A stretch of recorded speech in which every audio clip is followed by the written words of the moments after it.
నమస్తే సార్, ఎలా ఉన్నారు? నమస్తే అమ్మా, top of the world. Super.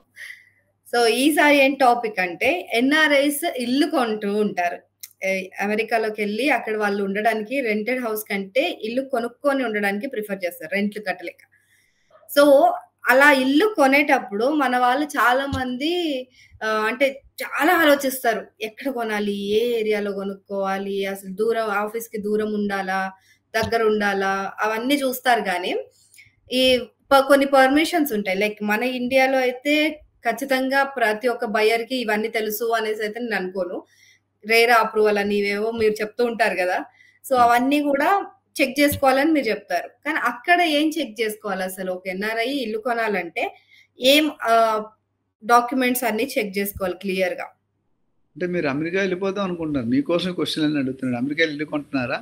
అయ్యో! లేదండి. మన వాళ్ళందరూ ఎన్ఆర్ఐలే కదా! మన సబ్‌స్క్రైబర్స్. నాకు కనిపించలేదు. మీ కంపెనీ ప్రమోషన్ చేసి డైరెక్టర్ యూఎస్‌ని పెట్టి పంపించేస్తాను. ఏమో అక్కడికెళ్ళి చేస్తానులెండి. అక్కడికెళ్ళి మన వాళ్ళని అందరిని ఇంటర్వ్యూ చేస్తాను మళ్ళీ. Very good. గుడ్. ఫెంటాస్టిక్. హ్మ్. సో, అంటే 50% ఫ్యాక్టర్స్ కామన్ ఉంటాయండి. కొద్దిగా మారుతది ఎన్ఆర్ఐకి వచ్చేసరికి. సో, బేసికల్‌గా ఫస్ట్ అండ్ ఫార్మోస్ట్ అంటే క్రెడిట్ స్కోర్. మనకి సిబిల్ స్కోర్ ఎట్లా ఉందో క్రెడిట్ అంటే క్యారెక్టర్ ఆఫ్ ఎ బ్యాంక్. అంటే ఒక బ్యాంక్ ట్రాన్సాక్షన్ ఇది ఎలా ఉన్నాయి, దాన్ని బట్టి మీ సిబిల్ రేటింగ్ ఇక్కడ డిసైడ్ అవుతుంది. అట్లా క్రెడిట్ అంటే మీరు ఇచ్చిన చెక్కులు ఎన్ని బౌన్స్ ఉన్నాయి, మీకు వచ్చిన చెక్కులు ఎన్ని బౌన్స్ ఉన్నాయి, ఓకే. దాని మీద రేటింగ్స్ వస్తారు. ఇప్పుడు జనరల్ ఇండియాలో అయితే, నాకు యూఎస్లో పెద్ద ఐడియా లేదు, ఇండియాలో అయితే 900 పాయింట్స్కి వాల్యుయేట్ చేస్తారు. 900, 650, 700 తక్కువ వస్తే లోన్ ఇవ్వరు. ఓకే. నేను లోన్ తీసుకున్నప్పుడు 875 వచ్చింది. అది 30 years నుండి ఒకటే బ్యాంక్లో ఒకటే account, Andhra bank, now it's union bank. 30 years there is not even single bounce cheque anywhere, లేదా నేను ఇచ్చిందైనా నాకు వచ్చిందైనా. So that is very important. అందుకని 900కి 875 వచ్చాయి. లోన్లు తీసుకున్నాం, కొద్దిగా క్లియర్ చేస్తున్నాం, టైం మీద క్లియర్ చేస్తే మీకు బాగుంటుంది. ఎప్పుడైతే అందుకే క్యారెక్టర్ ఆఫ్ ది బ్యాంక్ అంట, character of the person in bank transaction, not the general life. General life వేరు. క్రెడిట్ అనేది చాలా చాలా ఇంపార్టెంట్. అది లేదనుకోండి మీకు లోన్ రావడం కష్టం. అంటే మీ అదొకటి, దాంతోపాటు రీపేయింగ్ కెపాసిటీ. అంటే మీకు లోన్ వచ్చినా మీ రీపేయింగ్ ఎట్లా ఉంది. సపోజ్ మీకు 1,00,000 కోటి రూపాయలు లోన్ తీసుకున్నాం అనుకుందాం ఇండియాలో. ఒక 1 lakh ఈఎంఐ ఉంటుంది మీ నెలకి. మీ శాలరీ 1,50,000. ఎట్లా సరిపోతుంది? అవును సార్.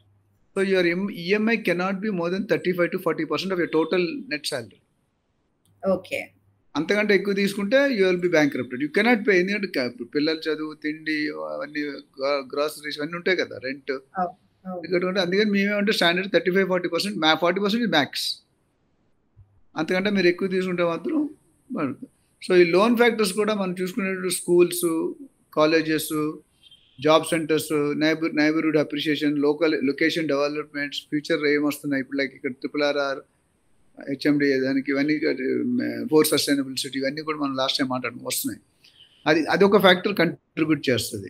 అట్లానే జనరల్గా ట్యాక్స్ అంటే ప్రాపర్టీ ట్యాక్సెస్ జనరల్గా మారుతుంటుంది. ఇప్పుడు మనకి ట్యాక్స్ మనకి ఏ వస్తువు కొన్నా ఒకసారి 2, 3, 4 సార్లు కడతాం. సపోజ్ ప్లాట్ కొన్నప్పుడు ట్యాక్స్ కడతాం, తర్వాత పర్మిషన్ పెట్టాం దానికి ట్యాక్స్ కడతాం, తర్వాత అమ్ముతాం దానికి ట్యాక్స్ కడతాం, తర్వాత రెంట్కి ఇస్తాం దానికి ట్యాక్స్. అంటే ట్యాక్స్ ఆన్ ట్యాక్స్ వెళ్ళిపోయి చాలా పెద్ద బర్డెన్ అయిపోతుంది. అంటే యాక్చువల్లీ చూసుకుంటే ఓవరాల్ అన్ని క్యాలిక్యులేట్ 70% ట్యాక్స్లే ఉంటాయి. ప్రైస్ 10 రూపాయలు అనుకుంటే 6-7 రూపాయలు ట్యాక్స్ కడుతుంది, అంటే 16-17. ఇప్పుడు ట్రంప్ గారు పెంచాక ఇంకా దారుణం అయిపోయింది. So that is one biggest. So property tax మనం కొన్న తర్వాత, మనం కొనుక్కునే ప్రాపర్టీ డబ్బులు ఉన్నాయని కొనేసాం, సేమ్ డైలాగ్ చెప్తాను, రిపీట్ ఉంటుంది. సింహం నవ్వింది కదా అని ఫోటోగ్రాఫ్ తీసుకోకూడదు. ఎందుకంటే నీకు ఇదే డబ్బులున్నా బెంజ్ గారు 50,000 ఇస్తే బెంజ్ గారు ఇచ్చేస్తుంటే దాన్ని మెయింటైన్ చేయాలి. ఒక్కసారి షోరూమ్కి అయితే 2 లక్షలు బిల్లు అవుతుంది. Correct. So your salary is 1 lakh, how will you maintain? So buying is easy. ఎప్పుడైనా recruiting a person is very easy, retaining a person in company is very difficult. Research చేసాను.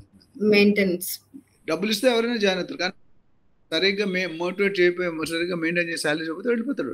లేదా ఇంకో మన కాంపిటీటర్ ఆఫర్ చేస్తాడు, నీకు అక్కడ 1,50,000 ఇస్తున్నాడు. అట్లా అది ఒకటి చూసుకోవాలి. దాని ఇంకా అట్మోస్ట్ ఇంపార్టెంట్ లీగల్ వెరిఫికేషన్స్. చాలా మంది ఎమోషన్లో, సెంటిమెంట్లో మునిగిపోయి నాకు ఇదే కావాలి, నాకు ఏదైనా పర్లేదు కొనేస్తే you may burn your hands. అంటే చెప్తాను, చేతులు కాలేక ఆకులు పట్టుకోకూడదు. చేతులు పట్టుకుని చేతులు కాలిపోయింది. That is one. అంటే లీగల్ వెరిఫికేషన్ అన్ని, no liens, no proper inspection లేకుండా, ప్రాపర్ ఇన్స్పెక్షన్ లేకుండా, స్టాండింగ్ ఓవర్ సరి చేయకుండా, లీగల్ క్లియర్ టైటిల్ లేకుండా, ఇవన్నీ కూడా they will play major role in buying a house in. అట్లానే రీసేల్, రేపు పొద్దున ఇల్లు కొనుక్కొని కొంతమంది యూఎస్లో 5 years ఉంటారు, తర్వాత హైదరాబాద్ ఇండియాకి వచ్చేస్తారు, అక్కడ అమ్మేసుకోవాలి, లేకపోతే rental is not viable. So అమ్ముకోవాలంటే మనకు రీసేల్ వాల్యూ వస్తుంది. ఎప్పుడైనా ప్రాపర్టీ కొనేటప్పుడు అది చూసుకోవాలి. రీసేల్ ఎప్పుడు వస్తుంది? మీ లొకేషన్ రీచబుల్ ఉండి, ప్రాక్సిమిటీ ఉండి, ఇన్ఫ్రాస్ట్రక్చర్ ఉండి, shopping malls, hospitals, colleges, schools ఇవన్నీ కూడా ఉంటేనే మీకు పాసిబుల్. లేకపోతే రీసేల్ ఇప్పుడు ఎక్కడో అప్పుడు ఇప్పుడు కొన్ని ల్యాండ్స్ ఉంటాయి, దానికి రోడ్డే ఉండదు, కారు వెళ్తే 10 feet ఉంటుంది, కారే 7-8 feet. ఆ కారు వెళ్తే ఇటు పడిపోద్దని డౌట్ ఉంటుంది. కొన్ని బీటీ రోడ్స్ ఉండవు, సీసీ రోడ్స్ ఉండవు, ఓన్లీ మట్టి రోడ్ ఉంటుంది, అది వదిలేసిన అన్నదమ్ములు వదిలేసిన రోడ్ ఉంటుంది కొన్నాట్లో మన ఇండియాలో. అలాంటివి కొనుక్కుంటే మనం వీల్ గెట్ ఇంటూ కొన్ని రోడ్లు అయితే రేపు మన కోపం వచ్చి బంద్ చేయొచ్చు, అంటే రోడ్ బంద్ చేయొచ్చు అన్నదమ్ములు వాళ్ళిద్దరు. సో అప్పుడు మనకి ఇంపాక్ట్. నాకు చాలా కేసులు వచ్చాయి. ఒక ఆయన 3 acres పటంచేరిలో కొన్నాడు, రోడ్ లేదని తెలిసి, తర్వాత కొన్న 2 సంవత్సరాలకి మొత్తం రోడ్ బంద్ చేయాలి, వీడికి అప్రోచే లేదు, ఇటుపక్క 4 పక్కల బంద్ ఉంది. సో అలాంటి ప్రాపర్టీ కొనుక్కునేటప్పుడు మనం ఆలోచించాలి. So loan options for NI, అక్కడ ఇక్కడ లోన్ ఆప్షన్ అనేది టోటల్ ఓనర్షిప్, అంటే ఏమంటారు, US banks versus Indian banks చూసుకోవాలి. ఇక్కడికి ఇంట్రెస్ట్ రేట్లకు తేడా ఉంటాయి. That your chartered accountant, I will not be the right person, but నాకు తెలిసినంత వరకు ఇండియన్ బ్యాంక్స్ కూడా ఎన్ఆర్ఐ హోమ్ లోన్స్ ఇస్తాయి, which procedure is not very tough. ఎన్ఆర్ఐకి ఇక్కడ ఇస్తుందా లేకపోతే అమెరికాలో ఇస్తుందా లోన్స్? ఇక్కడ ఇస్తుంది. ఇక్కడ ఇచ్చినా అక్కడ కూడా బ్రాంచ్ ఉంటుంది. ఎస్బీఐ అంటే ఇక్కడ ఉంటే అమెరికాలో కూడా ఎస్బీఐ ఉంటుంది. So they have an internal adjustment. So అదే వచ్చు, లేదా ఫారెన్ బ్యాంకులు ఉన్నాయి, ఆ బ్యాంకుల్లో వచ్చు, రాయల్ బ్యాంక్ ఆఫ్ స్కాట్లాండ్, చాలా ఉన్నాయి banks, federal bank. So it is అంటే నీకు ఎలిజిబిలిటీ ఉండాలి ఫస్ట్. ఎలిజిబిలిటీ ఉంటే. అట్లానే ఇంకోటి మనం అర్థం చేసుకోవాల్సింది ఏంటంటే ఇన్సూరెన్స్ మ్యాటర్. మనకి ఇన్సూరెన్స్ పెద్ద చేయరు, అక్కడ ఇన్సూరెన్స్ కంపల్సరీ చేస్తారు. ఫ్లైట్ వెళ్తే కూడా మనకి మీరు టికెట్ చూస్తే ఇన్సూరెన్స్ చేస్తారు. సో ల్యాండెడ్ కాస్ట్ ఉంటాం. మన ఇల్లు కొనేటప్పుడు బేసిక్ ఇల్లు ఎప్పుడు సపోజ్ ₹1,00,00,000 ఉందనుకోండి, మన చేతికి వచ్చేసరికి 1,30,000, 1,40,00,000 అవుతుంది. ఇంటీరియర్స్ కానీ, ట్యాక్సెస్ కానీ, స్టాంప్ డ్యూటీ కానీ, రిజిస్ట్రేషన్ డ్యూటీ కానీ, ఇవన్నీ కూడా విల్ పే 30-40. అంటే ఎప్పుడు కూడా చాలా మంది ఏమంటే ₹1,00,00,000 బేసిక్ ఫ్లాట్ అని చెప్తారు, మనం కొనేస్తాం. మనం బిల్లు ఇచ్చినప్పుడు డబ్బులు కట్టినప్పుడు ఇంకో 30-40 లక్షలు వస్తాయి, మనకి సర్ప్రైజ్ డబ్బులు ఉండవు, అది కట్టలేము, డిఫాల్ట్ అవుతాం, పోతాయి. ఇవన్నీ కూడా వెరీ టఫ్. అందుకని ఇన్సూరెన్స్ చేసుకున్నప్పుడు మనం చూసుకోవాలి ఇన్సూరెన్స్ కాస్ట్ ఎంత ఉంది, నా మెయింటెనెన్స్ కాస్ట్ ఉంది, మెయింటెనెన్స్ ఉంటాయి. ఇప్పుడు హైదరాబాద్లో ₹5 నుండి ₹10 per square feet మినిమం ఉంది రెసిడెన్షియల్. కమర్షియల్ ₹15,000 ఉంది. అంటే మీరు ఒక 3,000 square feet కొనుక్కున్నాం డబ్బులు ఉందండి, 3,000 square feet ₹10, ₹12 అంటే ₹30,000, ₹40,000 only maintenance. Whether it's reasonable, affordable. అంటే అమ్యూనిటీస్ ఉంటాయి, అమ్యూనిటీస్ మనం వాడతాం లేదా అని చాలాసార్లు చెప్పాను. అమ్యూనిటీస్ చాలా మంది వాడరు మనం చెప్పుకోవడానికి. మా ఇంట్లో స్విమ్మింగ్ పూల్ ఉంది, మా ఇంట్లో క్లబ్, కానీ మనం వెళ్తాం. ట్రూ సార్, యాక్చువల్లీ నిజంగా అసలు చాలా మంది ఇల్లులు కట్టుకుంటారు, పెద్ద పెద్ద అపార్ట్మెంట్లలో తీసుకుంటారు, కానీ అక్కడ స్విమ్మింగ్ పూల్, ఇవన్నీ పార్కులు, ఏవేవో ఉంటాయి, క్లబ్ హౌస్లు అని చెప్పి, జిమ్లు అని చెప్పి, ఇవన్నీ చేయడానికి అసలు టైమే ఉండదు సార్.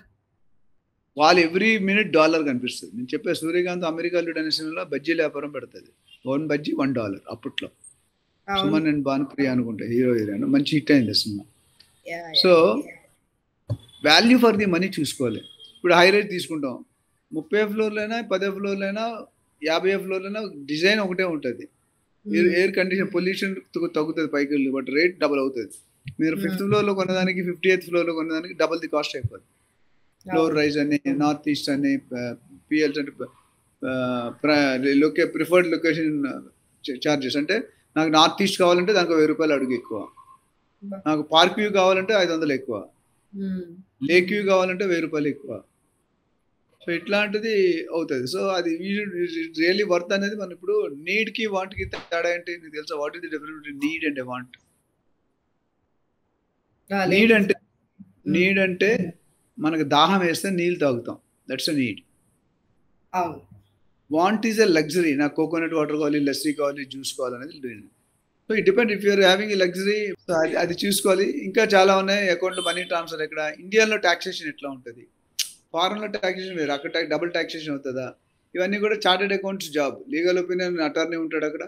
సో మీరు చాలా మంది ఇంకో డౌట్ ఉంది, రిజిస్ట్రేషన్ చేస్తే మీరు రావాలా అని అడుగుతారు బయర్స్. అక్కర్లేదు, NRIs need not come for registration, but if he's a seller, he has to come.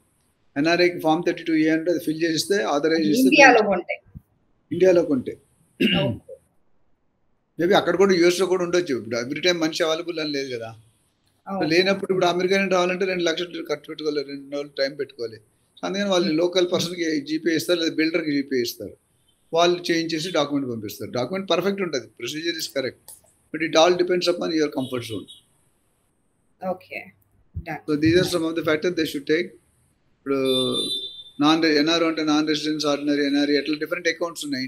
కొన్ని ఫారెన్లో ట్రాన్స్ఫర్ చేసి ఇండియాలో పెట్టచ్చు, కొన్ని ఇండియాలో ట్రాన్స్ఫర్ చేసి ఇండియాలో. సో అది మన సబ్జెక్ట్ కదండి, but just I'm giving a brief.